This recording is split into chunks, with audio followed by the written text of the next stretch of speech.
I never mentioned the animation in my last review of the What If episodes that I watched. As much as, the What If episodes animation isn't all that great. I mean, it's fine. I feel like it's okay. I do love the cell animation style, but sometimes it's like at times, and sometimes it's good.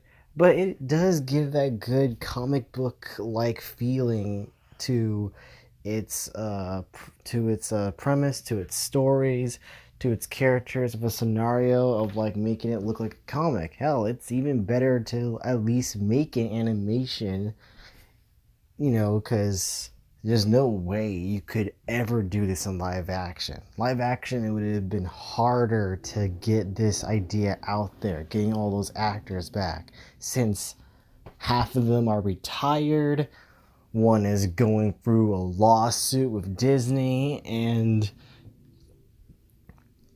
it would have been difficult to get them because due to scheduling conflicts and just uh not being able to show up due to probably because of the pandemic. So it's best to have them voice record lines in a location that they're currently in, don't have to go and fly all the way to some place to film it, and just, voice act, and that's it. But sometimes the voice acting is kind of hit and miss at times where you're like, this feels off.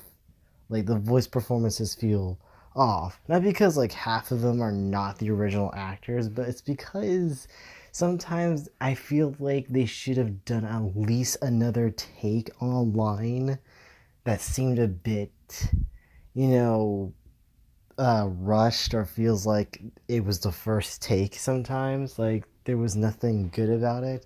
But, you know, that's just my nitpicks of the show, but nothing bad about it so far. Boy, that was dark. Citations, everyone, and Nirubikoshi, and welcome back where we ponder the question of what if. This was a dark as fuck episode. Now, at first, I was thinking that this was going to be a whole Suicide Squad situation where Loki becomes an Avenger, or the Ironmonger becomes an Avenger, or Whiplash becomes an Avenger. Well, he's Whiplash and the Crimson Dynamo. Weird combination of two villains. I never liked Iron Man 2.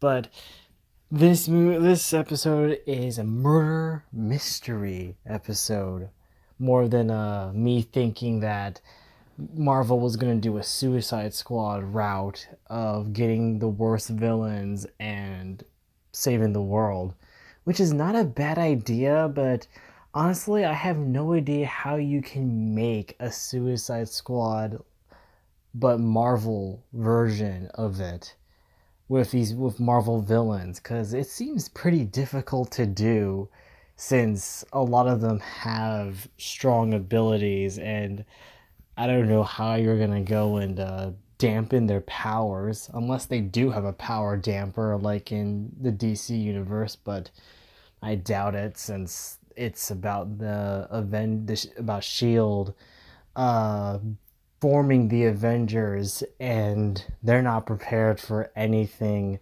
that they never came across yet. So it's impossible to have one of those lying around. But honestly, I'm glad it wasn't. And I love it took the murder mystery route, which I found amazing.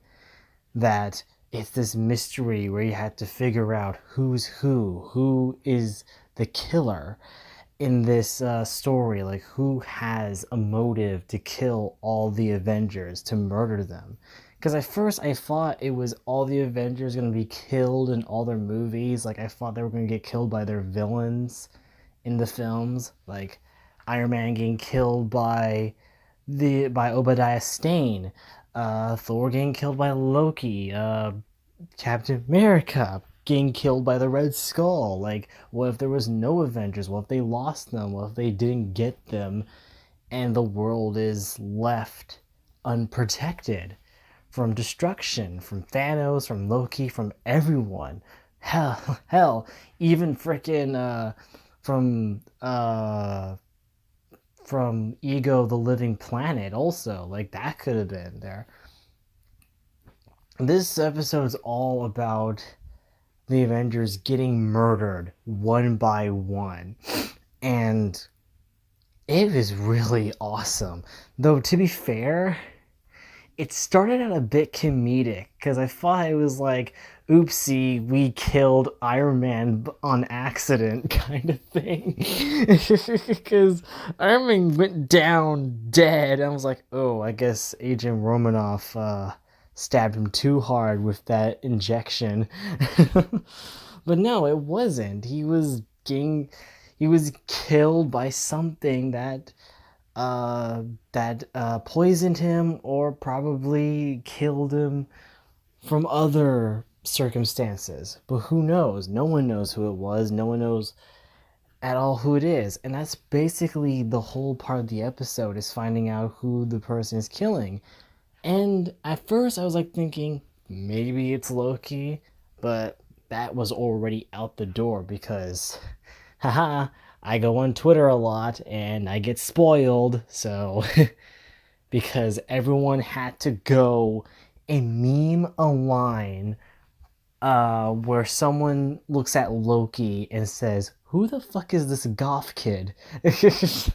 And I was like, really? Like, that's the joke you went with when someone sees Loki? He doesn't even look goth to me. He looks like a LARPer at best when they go LARPing.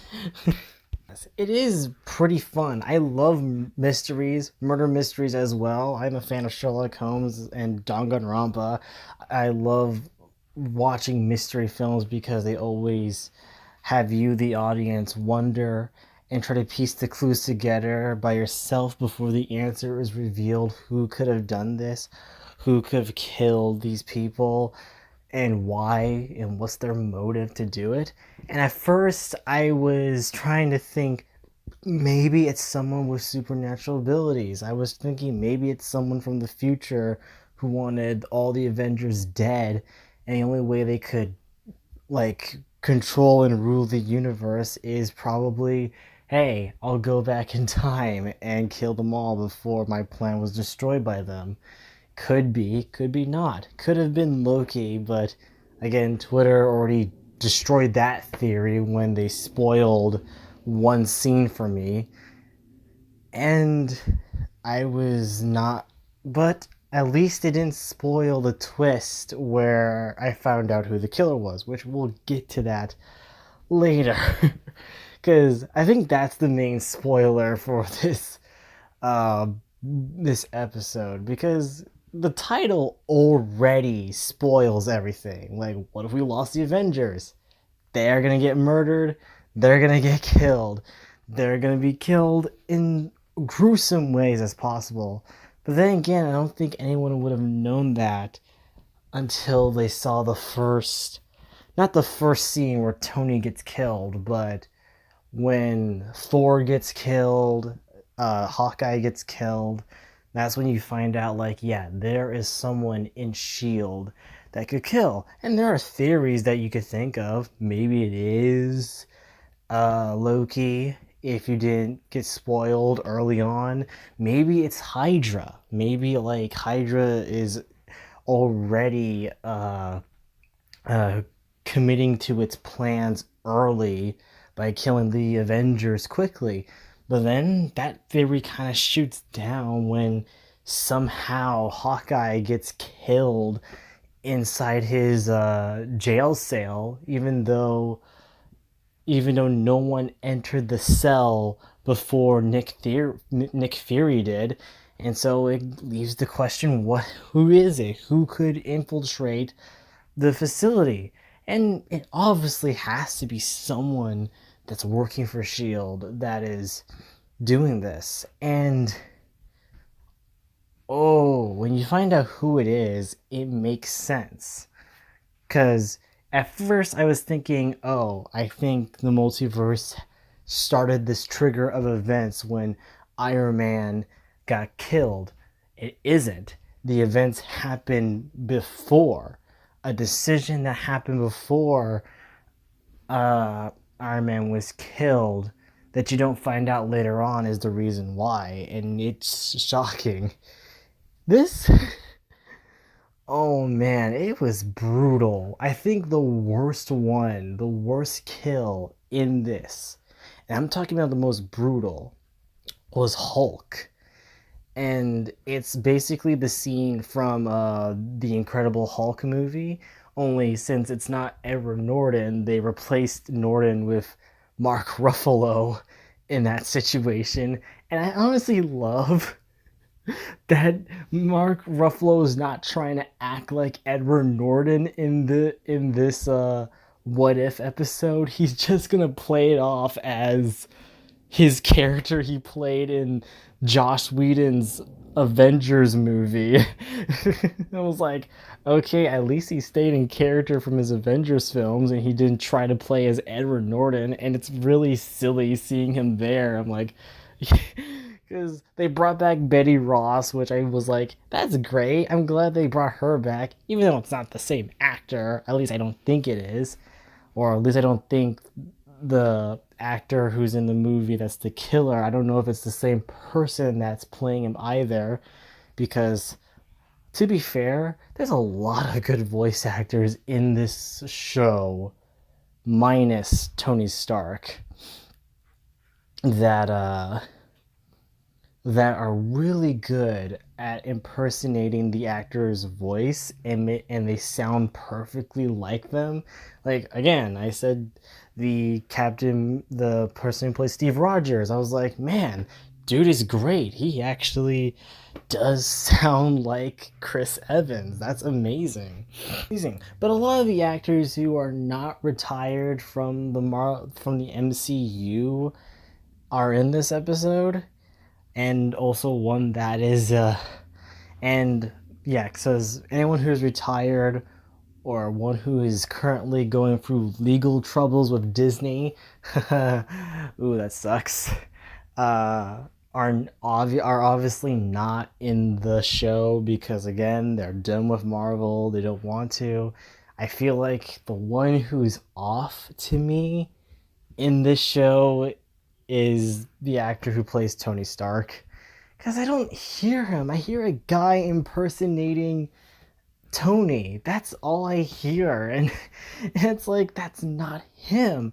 I remember watching a cartoon long ago. I don't know if it is the same actor or not, but when I heard his voice in this Avengers Assemble cartoon, I was like, that does sound like Robert Downey Jr. That was actually a damn good impression of him. But it just doesn't sound good here. Maybe the trailer just gave us a bad take on it, which I have said before that the voice acting can be a bit blah at times. Like it sounds like they went with the first take or they went with the worst take that they could find for the scenes for the episode. And I just wish they probably went with a better take or at least asked the actor to do something else and not sound like you just rushed this to the VA studio and said, hey, this is the best we could do, and that's it. But you know, it's fine. I mean, I'm glad to see that they brought back the most memorable scene, and obviously in the Incredible Hulk, where you see, oh, hey, look, there's the scene where he's in the university, and General Ross is about to go and attack Bruce Banner, but then you find out someone shot him first. You don't know who, and then Bruce Banner becomes the Hulk, he wreaks havoc, he goes and destroys the tanks and fights the army, and then it's so gruesome, this scene, because he starts to blow up. Like, like inside his body, something imploded in his inside of him from in the inside, killing him, and he's nothing and it's so graphic, like how they did it, because they show him becoming nothing but this green, goopy mess.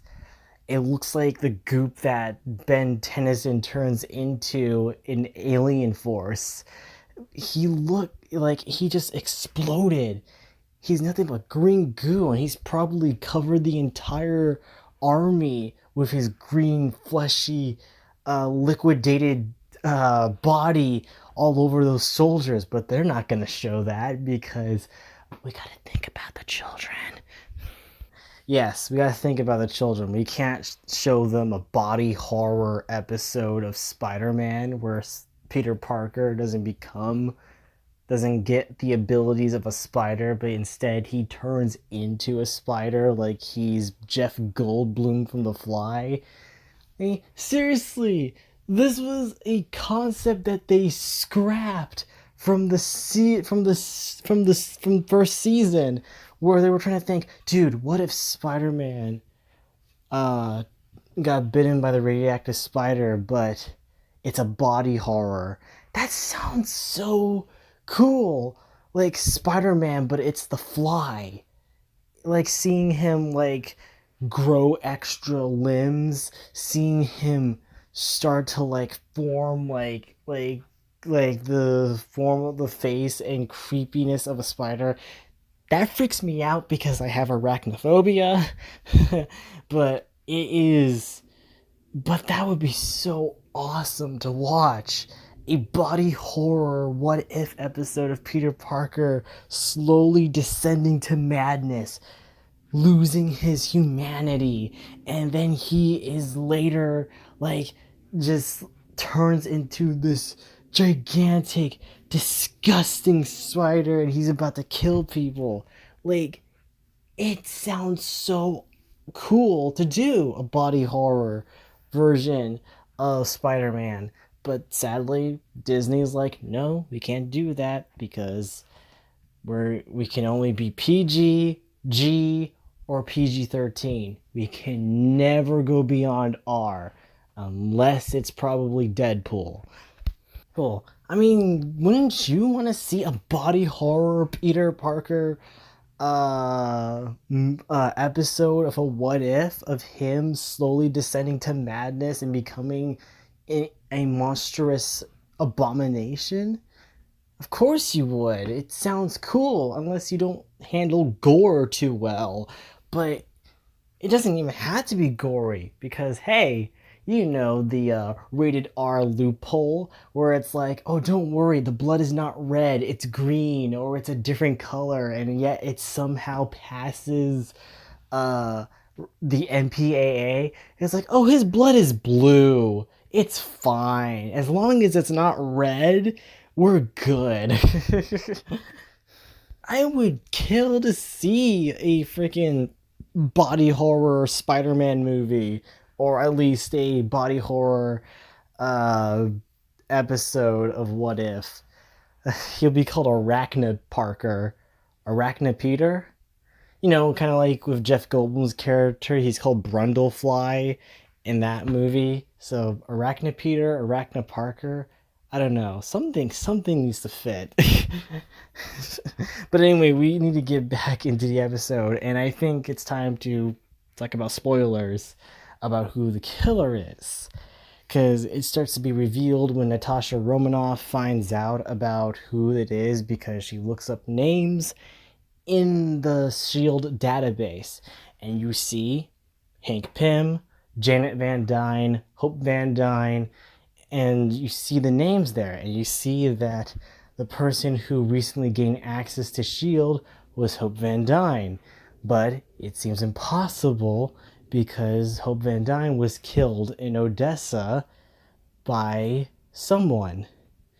And since Natasha Romanoff mentioned Odessa, that she got shot or someone got their tire shot in Odessa in the movie Captain America the Winter Soldier, it's safe to assume that Hope Van Dyne was killed by the Winter Soldier, and Hank Pym started to receive a rage, a grudge against Shield because because he sees them as the cause of his daughter's death.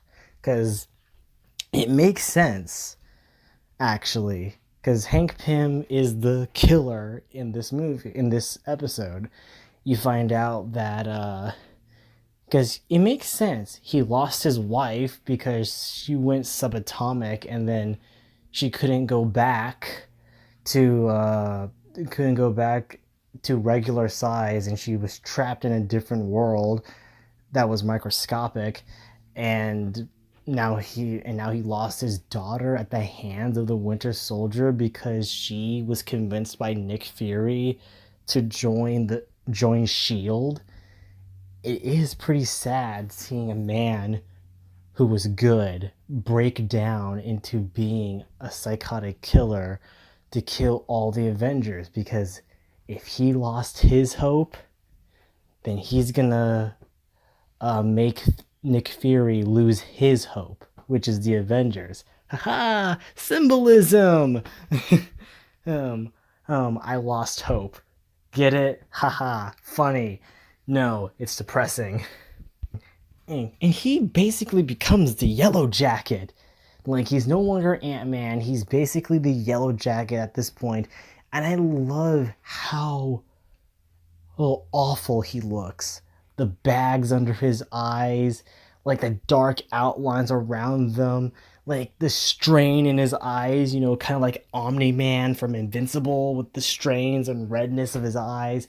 His messy, destroyed looking hair that looks frizzled, like he hasn't showered in weeks. It shows perfectly how he has lost his way and how he is angered and fueled with vengeance to kill every last single Avenger to get back at Shield for what they done to his daughter. Even though it was technically a Winter Soldier, but he does blame Fury for convincing Hope to be working for Shield instead of working for what's his name in the first Ant-Man movie. I'm sorry, the Yellow Jacket villain was not that memorable. He was forgettable completely. And since Thor died, Loki does help Nick Fury take down Hank, but it comes at a cost because this is a what if, and since the Avengers are all dead, except for Captain America and Captain Marvel,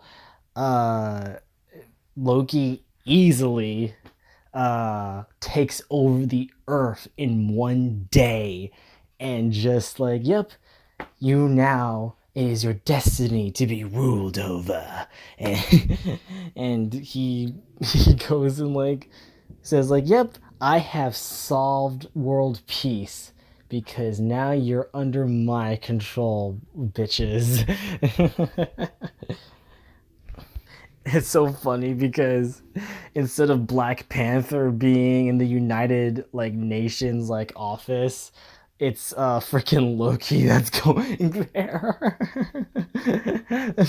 I achieved world peace with my I have achieved world peace with my staff and also manipulating all of you and making sure that you fear me, bitch. This was very short, but it was fine that it was really short. I did like it was straightforward, gets to the point, nice and tight and sweetly with this story. I did like that. It didn't want to drag long. It didn't want to like pander around as much, which I'm glad it didn't. But at the same time, I wish that the episode was a tad bit longer because second episode was like 30 minutes long or more. I think 40 or 30. The other episode, the first one, was also 30 minutes long. But, that episode really did drag. The first episode really did drag. But that's what I love about these. It's like a mini movie about what if this happened. But if it gets dark, like a darker ending, a darker future, like as much as like sure, Captain Carter becomes Captain America, but there wasn't anything dark about that episode. All that episode was is if Peggy Carter was the first Avenger, and everything just played out kind of the same, but a bit differently as the Captain America First Avenger movie, and that was pretty much it. While the What If T'Challa Was Star Lord episode begged a better question about it because T'Challa was better than Peter Quill in every way possible except for one thing, and he was able to convince Thanos not to commit mass genocide. He somehow got Drax's family to survive. He stopped a lot of heartbreak and tragedy just because he is a very nice person who can talk his way in a more calm and negotiative manner and peaceful, like with peace talks, because he is a man who grew up in royalty, so of course he learned how to talk, uh, speak softly, but also carrying a big stick. Haha. But then, it gets dark because, of course, Ego the Living Planet is gonna go and destroy the entire universe with his expansion of his mind.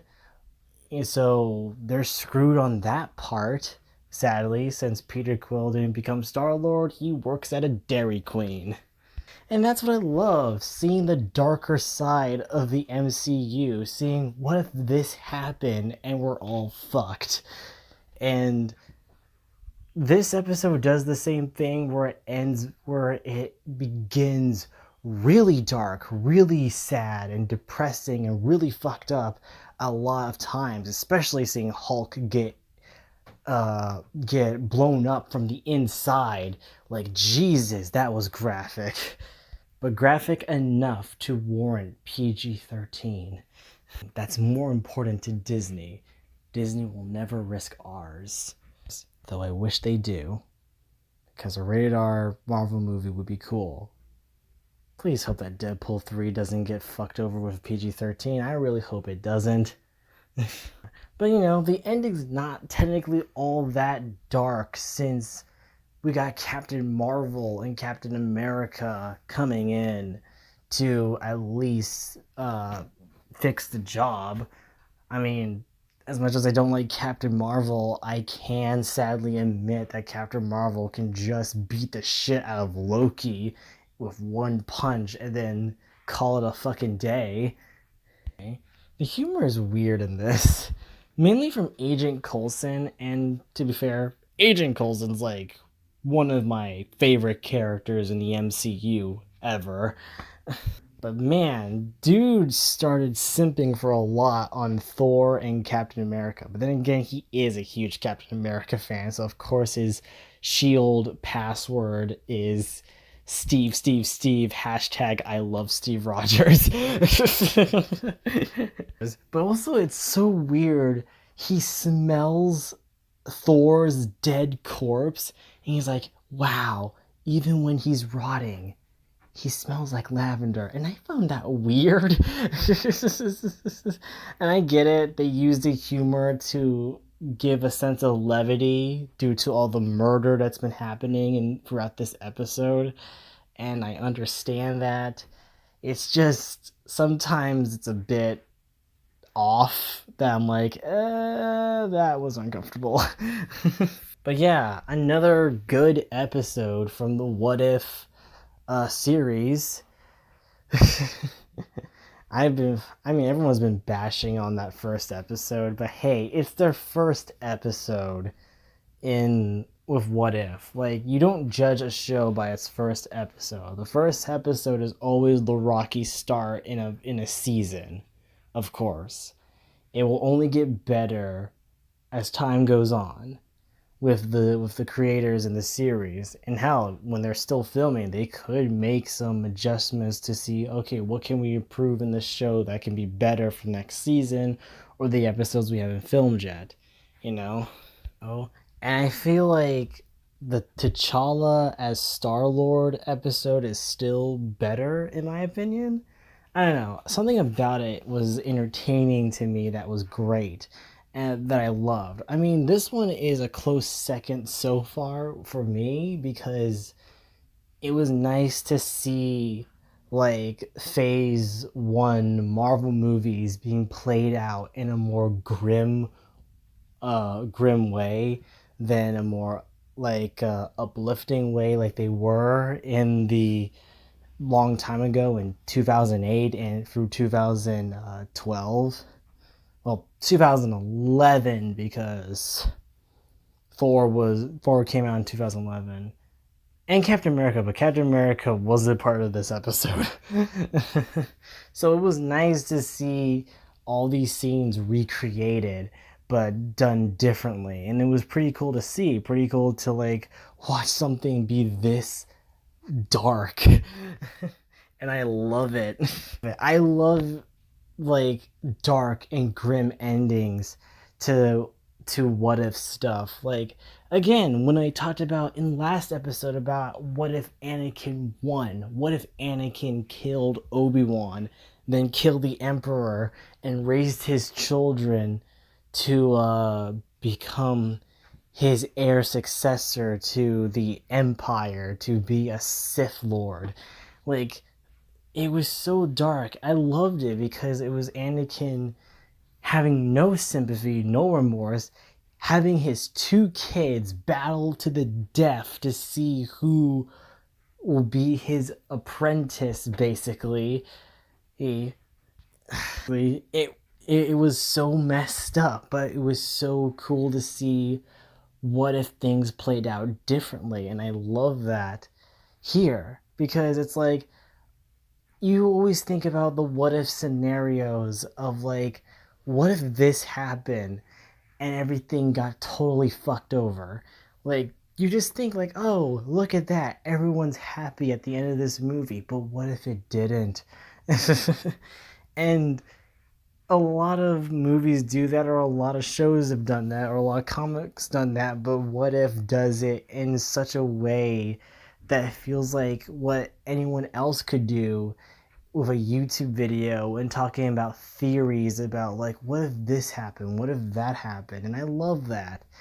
And with all the people who are fans of a particular franchise in their own fandom, that they start to talk about theories about, but what if this played out, what if that played out, and they just start thinking what could go wrong if one tiny thing changed everything. And I love that.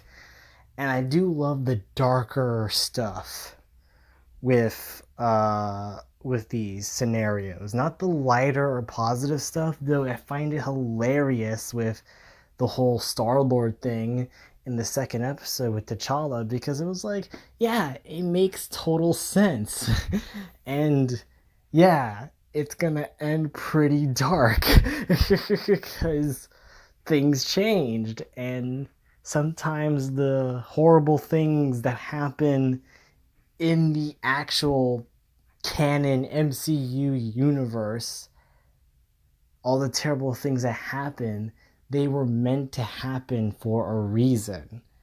And that is like, you start to find out like, hey, but what if that happened? It's like, well, we're screwed if this happened, because sometimes the tragedies, the sadness, or all the pain and suffering that you have to go through in life, basically, which is a nice touch of that with the MCU. Usually all those depressing stuff has to happen for a reason, because you're sad now, but in the future things are going to go up from here, you know? So consider that a life lesson if you want. I I do love a lot of things in this episode, but one thing I like particular is the establishing shots in the episode where they show like the location, like they show the backdrop of it, they say the name of where they are, and you see like in the sky the watcher is there always watching, the watcher's just there, in each establishing shot, when you see him, when you see this, when the sky is visible, the watcher's just there looking at all the events that are unfolding. Like, he can't do nothing about it. He is just like, I can't interfere because I can only watch and see this unfold, because I mustn't interfere because I am the watcher. And I love that, those shots, because those are beautiful shots of the watcher just looking. Like, he's watching a lot of things unfold. Like, Jesus, I wish I could stop this, but I can't. I mustn't interfere with the multiverse. So I thought it was cool to see like these beautiful shots of the watcher looking at the people and seeing all the events unfold, which was pretty cool. But anyway, thank you guys for watching. If you like this, awesome. What are your thoughts on this episode? Was it dark? Could it have gone darker than you wish it would have expected? And do you want to see a Spider-Man body horror movie or a what if episode of it? I mean, I would. I mean, I'd be scared. I'd be terrified. I would look away from the screen from time to time because I really have a hardcore phobia of spiders. But it would be awesome nonetheless to see that actually be animated, and seeing Spider-Man get like feeling tortured from turning into a spider, which would be cool. But anyway, thank you guys for watching. If you like this, awesome. I'll see you, Wolfpack, in the next one. Ciao, darlings. Ow, ow, ow! Ow! Ow! Doom, doom, doom, doom. A body has been discovered.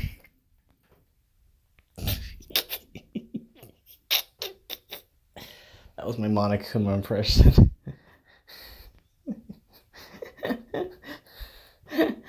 Could you imagine they all bleed out pink blood in this, and then all of a sudden it's a Danganronpa crossover?